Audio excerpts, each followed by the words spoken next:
Hello दोस्तों, नमस्कार। बहुत बहुत स्वागत है आप सभी लोगों का आपके अपने यूट्यूब चैनल पर। एक बार फिर से उपस्थित हुआ हूँ आप सभी लोगों के लिए एक बेहतरीन हिंदी का प्रैक्टिस सेट लेकर। यह प्रैक्टिस सेट नंबर हम लोगों का 11वां है और जिसका आज हम लोग अध्ययन करेंगे और आप लोग यहाँ से बहुत बेहतर तरीके से सीख पाएंगे। बहुत ही बेहतरीन प्रैक्टिस सेट है, आपको बेहतर प्रश्न मिलेंगे और उम्मीद करता हूँ कि आप लोग बहुत ही बेहतर तरीके से इनको समझ पाएंगे और यहाँ से कुछ नया सीख पाएंगे। तो चलिए हम लोग शुरुआत करते हैं इस सेशन की। तो आप लोग अंत तक बने रहिए और आप लोग प्रश्न के साथ साथ आप आंसर दीजिए और चेक कीजिए आप खुद अपने आप को कि आप कितना बेहतर कर पा रहे हैं हिंदी में। तो चलिए शुरुआत करते हैं। इस प्रैक्टिस सेट में कुल 34 प्रश्न हैं जिनका आज हम लोग अध्ययन करेंगे और आप लोग भी बेहतर तरीके से इनको हल करने का प्रयास कीजिएगा और चेक कीजिएगा कि आप लोग कितना कर पा रहे हैं। तो चलिए शुरुआत करते हैं। यहाँ पर प्रश्न जो शुरुआत कर रहे हैं हम लोग, प्रश्न संख्या 39 से 40 जो प्रश्न संख्या है, यहाँ पर कहा गया प्रत्येक प्रश्न में एक शब्द के 4 विलोम शब्द दिए गए हैं, सही विलोम शब्द चयनित कीजिए। तो यहाँ हमें विलोम बताना है। प्रश्न नंबर 39, तामसिक का विलोम क्या होगा?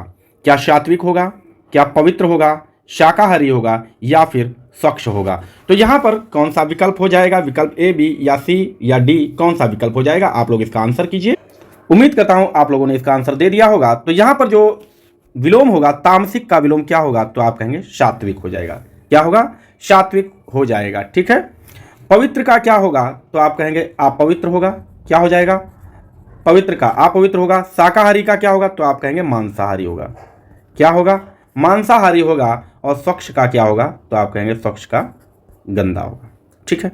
प्रश्न नंबर 40, निषिद्ध का विलोम क्या होगा? निषिद्ध का क्या स्वीकृत होगा, विहित होगा, वर्जित होगा या फिर संस्तुत होगा?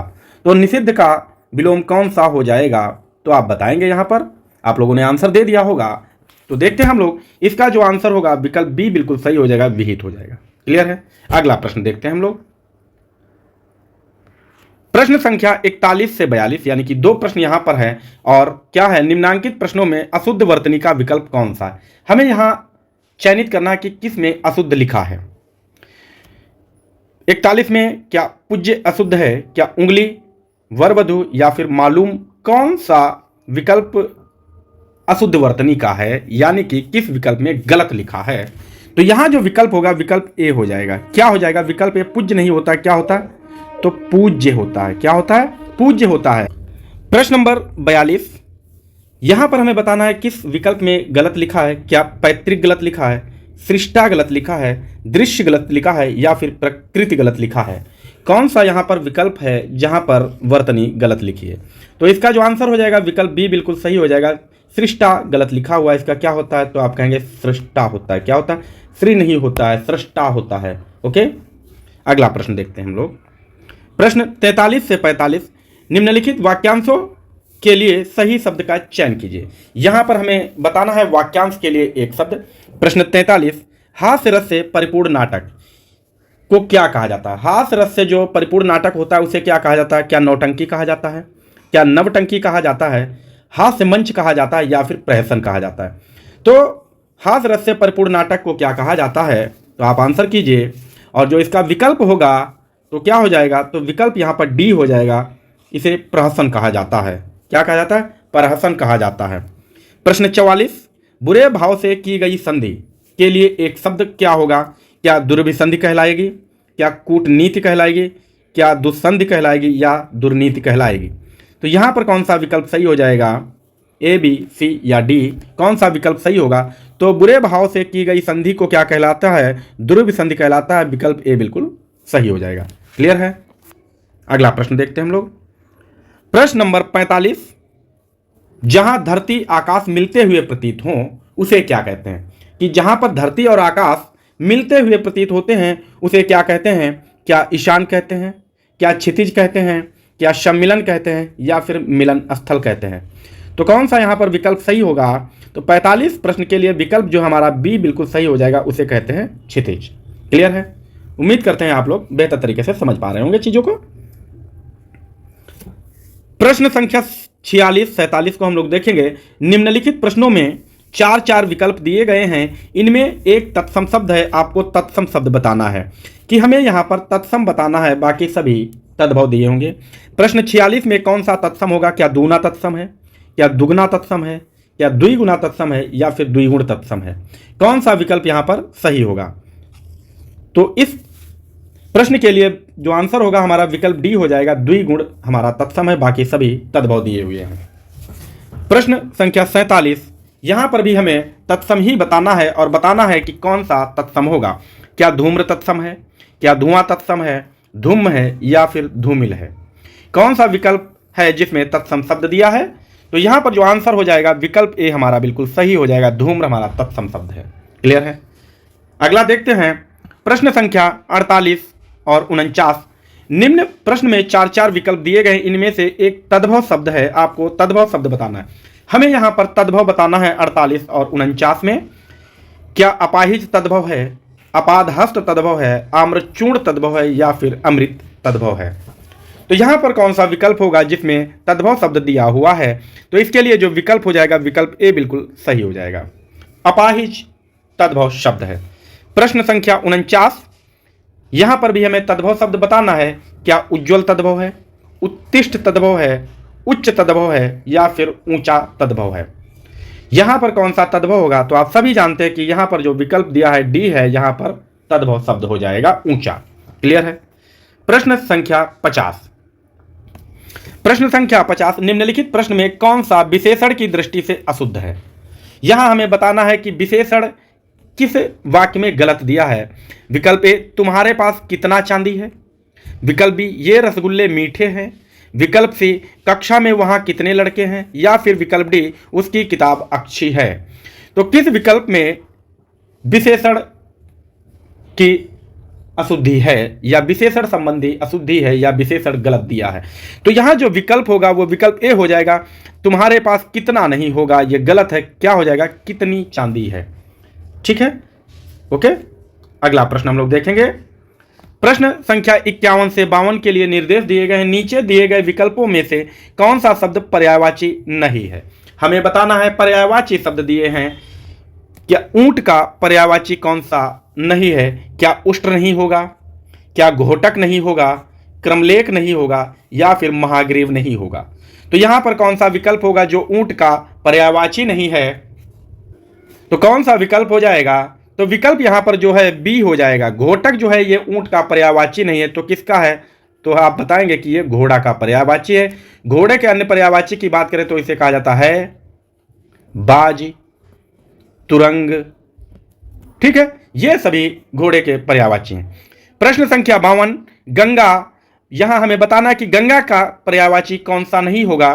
क्या त्रिवेणी नहीं होगा, क्या मंदाकिनी नहीं होगा, भागीरथी नहीं होगा या फिर सुर सरिता नहीं होगा? कौन सा विकल्प यहां पर सही हो जाएगा? तो यहां पर कौन सा विकल्प सही हो जाएगा? तो यहां पर जो विकल्प होगा विकल्प ए बिल्कुल सही हो जाएगा, त्रिवेणी।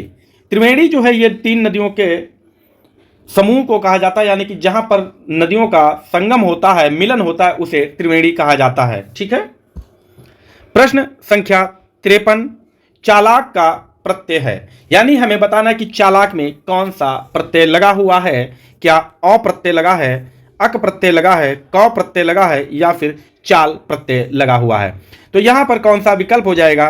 तो प्रत्यय क्या होते हैं? मूल शब्द में लगने वाले शब्दांशों को प्रत्यय कहते हैं। तो चालाक का जब विच्छेद हम लोग करेंगे तो चाल धन अक हो जाएगा। क्या हो जाएगा? चाल धन अक हो जाएगा।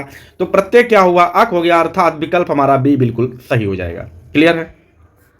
प्रश्न नंबर 54, प्रश्न नंबर 54 में क्या पूछा है? गायक का संधि विच्छेद क्या होगा? गायक का संधि विच्छेद क्या होगा? क्या गा धन अक होगा, गय धन अक होगा, गा धन इक होगा या फिर गाय धन अक होगा? तो यहां पर कौन सा विकल्प हो जाएगा? तो आप बताएंगे कि गायक में कौन सा विकल्प हो जाएगा संधि विच्छेद का? तो आप बताएंगे विकल्प बी बिल्कुल सही होगा। अगर आपसे गायक में संधि पूछेंगे तो आप क्या बताएंगे? तो आप कहेंगे यहां पर अयादि संधि है। क्या है? अयादि स्वर संधि है। प्रश्न संख्या 55 के लिए हमें बताना है, अंधा गाए बहरा बजाए का अर्थ है। अंधा गाए बहरा बजाए का अर्थ क्या होगा? क्या अंधे गाने बजाने में उस्ताद होते हैं? क्या विकल्प बी, 2 मूर्खों का एक साथ कार्य करना होगा? क्या विकल्प सी, अंधे संगीत प्रिय होते हैं? या फिर विकल्प डी, अंधे और बहरे सुरताल मिलाकर गाते हैं? तो यहां कौन सा विकल्प सही हो जाएगा? तो प्रश्न नंबर 55 के लिए जो विकल्प होगा वो विकल्प बी बिल्कुल सही हो जाएगा, 2 मूर्खों का एक साथ कार्य करना हो जाएगा। क्लियर है? अगला प्रश्न हम लोग देखेंगे, प्रश्न नंबर 56, निम्नलिखित में से शुद्ध वर्तनी कौन सी है। यहां पर हमें वर्तनी शुद्ध बताना है कि कौन सी वर्तनी सही लिखी है। क्या ज्योतिष सही लिखा है, क्या ज्योतिष सही लिखा है, क्या ज्योतिष सही लिखा है, या फिर ज्योतिष सही लिखा है। कौन से विकल्प में वर्तनी सही लिखी हुई है। तो आप बताएंगे कि जो विकल्प बी है यहां पर ज्योतिष बिल्कुल सही लिखा हुआ है। प्रश्न संख्या 57, निम्नलिखित में से कौन सा शब्द आवरण शब्द का विलोमार्थक है। तो हमें बताना है कि आवरण शब्द का विलोमार्थक शब्द कौन सा होगा। क्या पर्दा हो जाएगा, क्या संरक्षण हो जाएगा, अनावरण होगा, या फिर कपड़ा हो जाएगा। तो आप बताएंगे कि कौन सा विलोम हो जाएगा, आवरण का कौन सा विलोम हो जाएगा। तो विकल्प सी हमारा बिल्कुल सही होगा, आवरण का अनावरण हो जाएगा। प्रश्न 58, कवि का स्त्रीलिंग रूप होगा। यहां आपको बताना है कि कवि का स्त्रीलिंग क्या होगा। क्या कवित्री होगा, लेखिका होगा, कवित्री होगा, या फिर कवइत्री हो जाएगा। तो यहां कौन सा विकल्प सही होगा। तो आप बताएंगे कि विकल्प जो डी है बिल्कुल सही लिखा हुआ है, कवइत्री होता है। और इसे आप लोग याद रखेंगे, ये आपका वर्तनी शुद्धि में भी पूछा जाता है। प्रश्न संख्या 59, महापुरुष शब्द में कौन सा समास होगा। आप बताएंगे कि यहां पर समास कौन सा होगा। क्या द्विगु समास होगा, द्वंद्व समास होगा, कर्मधारय समास होगा, या फिर तत्पुरुष समास होगा। तो क्या हो जाएगा, महापुरुष का मतलब महान है जो पुरुष, महान है जो पुरुष। महान क्या है, यहां महान जो है ये विशेषण है। क्या है, विशेषण है। और पुरुष क्या है, विशेष है। जहां पर विशेषण विशेष से होता है वहां पर कर्मधारय समास होता है, अर्थात विकल्प हमारा सी बिल्कुल सही हो जाएगा।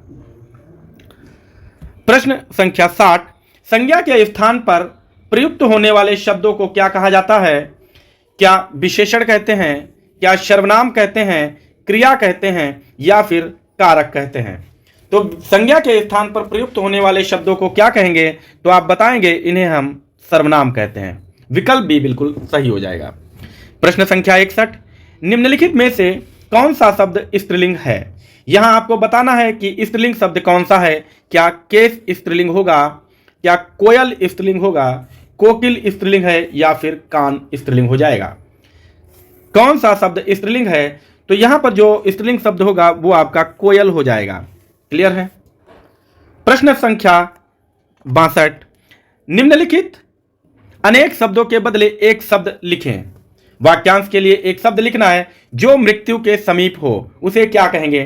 क्या जर्जर कहेंगे, क्या अचेत कहेंगे, अतिवृद्ध कहेंगे, या फिर मरणासन कहेंगे। तो कौन सा विकल्प बिल्कुल सही होगा। जो मृत्यु के समीप हो उसे क्या कहा जाता है। तो उसे कहा जाएगा मरणासन, अर्थात विकल्प डी बिल्कुल सही हो जाएगा। प्रश्न संख्या 63, दुर्बोध शब्द का सही अर्थ क्या होगा। जो दुर्बोध है इसका सही अर्थ क्या होगा। क्या जहां पहुंचना कठिन हो यह होगा, या फिर जिसे सरलता से न जाना जा सके, या जो किसी को न पहचाने, या फिर विकल्प डी उपरोक्त में से कोई नहीं। तो यहां आप बताएंगे दुर्बोध के लिए कौन सा विकल्प बिल्कुल सटीक होगा। तो आप बताएंगे विकल्प बी बिल्कुल सही होगा। जिसे सरलता से न जाना जा सके उसे कहते हैं दुर्बोध, अर्थात जिसका बोध करना आसान न हो। ठीक है। प्रश्न संख्या 64, पीपर पात सरिस मंडोला, इसमें कौन सा अलंकार है। आपको यहां अलंकार बताना है।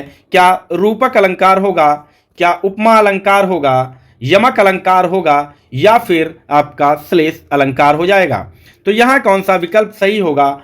यहां पर देखो क्या दिया है, सरिस दिया है। जहां पर शम, सी, सरिस आदिवाचक शब्द आते हैं वहां पर उपमा अलंकार होता है, अर्थात विकल्प भी आपका बिल्कुल सही हो जाएगा। प्रश्न संख्या 65, निम्नलिखित में से कौन सा शब्द तद्भव है। यहां हमें बताना है कि तद्भव कौन सा हो जाएगा। क्या चक्र तद्भव है, क्या त्वरित तद्भव है, क्या दही तद्भव है, या फिर दुग्ध तद्भव है। कौन सा विकल्प है जहां पर तद्भव दिया है। तो आप बताएंगे विकल्प सी दही तद्भव है, और इसका जो तत्सम होता है उसे आप कहेंगे दधि। क्या कहते हैं, दधि कहते हैं। चक्र का तद्भव चाक होगा, त्वरित का तद्भव तुरंत होगा, और दुग्ध का तद्भव दूध होता है। प्रश्न संख्या 66, संतुष्ट शब्द में कौन सा उपसर्ग लगा हुआ है। तो आप बताएंगे कि कौन सा उपसर्ग लगा हुआ है। क्या संतुष्ट में सन उपसर्ग है, क्या सम उपसर्ग है, सु उपसर्ग है या फिर स्वा उपसर्ग है? तो कौन सा यहाँ पर विकल्प सही होगा? तो यहाँ पर जब संतुष्ट का हम विच्छेदन करेंगे तो ये हो जाएगा सम धनतुष्ट होगा, तो क्या हो जाएगा? तो संतुष्ट हो जाएगा। विकल्प हमारा बी बिल्कुल सही हो जाएगा। क्लियर है? प्रश्न संख्या 67 डकैत शब्द में कौन सा प्रत्यय लगा हुआ है? डकैत शब्द में कौन सा प्रत्यय लगा हुआ है? क्या त प्रत्यय लगा है, अ प्रत्यय लगा है, एत प्रत्यय लगा है या फिर एला प्रत्यय लगा हुआ है? तो यहां पर आपको प्रत्यय बताना है कि डकैत में कौन सा प्रत्यय लगा है। तो आप बताएंगे विकल्प सी बिल्कुल सही होगा, एत प्रत्यय लगा हुआ है। क्लियर है? प्रश्न संख्या 68 निम्नलिखित में से कौन सा शब्द ठाकुर शब्द का अनेकार्थक नहीं है? यहां आपको बताना है कि ठाकुर का अनेकार्थक शब्द कौन सा नहीं होगा। क्या देवता नहीं होगा, मालिक नहीं होगा, क्षत्रिय नहीं होगा या फिर रूप नहीं होगा? तो यहां जो विकल्प होगा, विकल्प डी आपका बिल्कुल सही होगा। रूप जो है ठाकुर शब्द का अनेकार्थक नहीं है। प्रश्न संख्या 69 संस्कृत भाषा के पहले कौन सी भाषा थी? तो आपको बताना है कि संस्कृत भाषा से पहले कौन सी भाषा थी। क्या पाली भाषा थी, क्या मगधी भाषा थी, प्राकृत थी या फिर हिंदी थी? तो कौन सी भाषा संस्कृत से पहले की भाषा है? तो यहां पर जो विकल्प होगा, विकल्प सी बिल्कुल सही हो जाएगा, प्राकृत भाषा हो जाएगी। क्लियर है? प्रश्न संख्या 70 श्रावण का सही संधि विच्छेद क्या होगा? आपको श्रावण में संधि विच्छेद बताना है। क्या श्रावधन अन होगा, क्या श्रौधन अन होगा, श्रौधन अन होगा या फिर श्रावधन अन होगा? तो यहां पर कौन सा विकल्प सही होगा? श्रावण का सही संधि विच्छेद क्या होगा? तो यहां पर जो सही संधि विच्छेद है वो विकल्प सी में दिया है, श्रौधन अन होगा। इसका बिल्कुल सही संधि विच्छेद होगा। क्लियर है? प्रश्न संख्या 71 निशाचर शब्द में कौन सा समास है? निशाचर में कौन सा समास है? तो आप बताएंगे क्या तत्पुरुष समास है, क्या कर्मधारय समास है, द्विगु समास है या फिर बहुव्रीहि समास है? कौन सा यहां पर समास होगा? तो आप बताएंगे कि निशाचर में कर्मधारय समास होगा, अर्थात विकल्प भी हमारा बिल्कुल सही हो जाएगा। आज का अपना अंतिम प्रश्न है प्रश्न संख्या 72 सत्याग्रह में प्रयुक्त संधि का नाम है। सत्याग्रह में कौन सी संधि होगी? क्या व्यंजन संधि होगी, क्या विसर्ग संधि होगी, क्या अयादि संधि होगी या फिर दीर्घ संधि होगी? तो कौन सी संधि हो जाएगी? अयादि, दीर्घ, विसर्ग या संधि या विसर्ग संधि? तो कौन सा यहां पर विकल्प सही होगा? तो जब हम सत्याग्रह का संधि विच्छेद करेंगे तो क्या लिखेंगे? सत्य धन आग्रह। क्या होगा? सत्य धन आग्रह होगा। तो विकल्प हमारा क्या हो जाएगा? विकल्प डी बिल्कुल सही हो जाएगा, सत्याग्रह में दीर्घ संधि होगी। तो आज हम लोगों ने इस सेशन को बहुत ही बेहतर तरीके से कंप्लीट किया है और उम्मीद करता हूं कि आप लोगों ने बेहतर समझा होगा और आप लोग बेहतर से बेहतर आंसर भी दे रहे होंगे। तो आप लोग कमेंट करके बताइएगा कि आप लोगों ने कितने आंसर इसमें सही किए हैं।